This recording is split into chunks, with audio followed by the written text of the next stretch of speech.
days of we put 32 students in a class and every class has a teacher, etc., those days are gone. The financial structure system doesn't allow us to do that. We need to think about how we do things out of the box, what other solutions we have. And I think that's one of the strongest things that are on the table, and I think I've demonstrated that in the numerous initiatives, etc., that have put in place at the high school in the last year and a half. I also believe institutional knowledge is important. Understanding the community, understanding what's been going on in this district, of which I've been a part now, this is my 20th year. The requirement to move from reading a couple books a year in 9th and 10th grade to reading a minimum of 10 books and giving students choice, because that's what research tells us we need to be able to do. The change from students maybe writing a couple, maybe really good papers, but only writing a couple of papers versus a minimum of 8 3-page papers, which is in our curriculum for 9, 10, actually all 4 grades right now.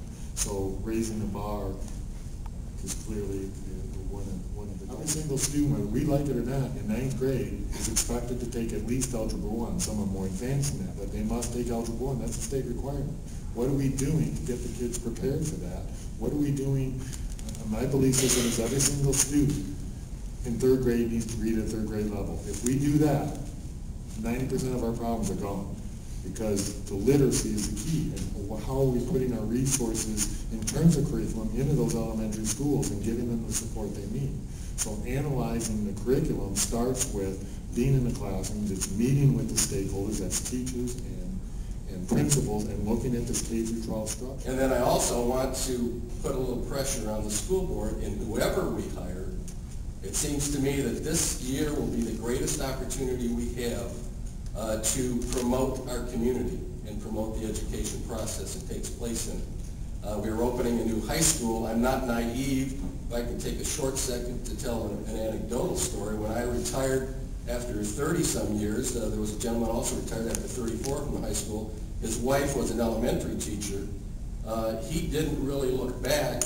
I was there at a conversation that he had when he said, "You need to retire too, dear."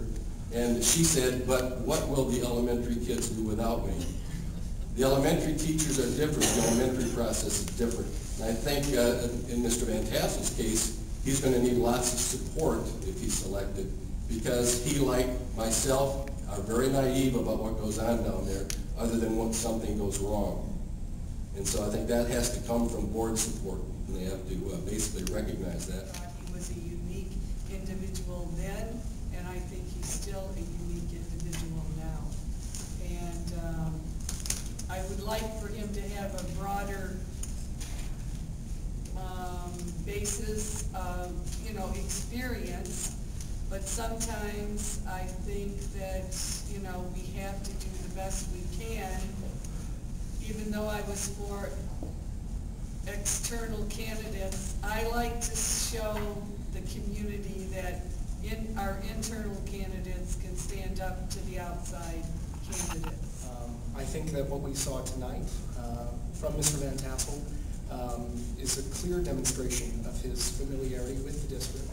His 20-plus years of commitment speak for themselves. I think that the board needs to understand that every single thing that I have seen him attempt to accomplish, he has done. I don't think I've ever seen him fail at anything. When he makes up his mind to do something, first of all, it's students first, and he involves parents, he involves teachers, sometimes whether we wanted to be involved or not, we were involved. And he gets you where he needs to go. And that's one of the most impressive things I see about him, is his ability to motivate people. And when he says he's going to do something, he does it every single time. Sell our community. And we have to have people in our community who sell us effectively and efficiently at the same time, because we're in deficit at this moment. So when you take in efficiency and effectiveness and a good communicator, I see a whole package in Mr. Van.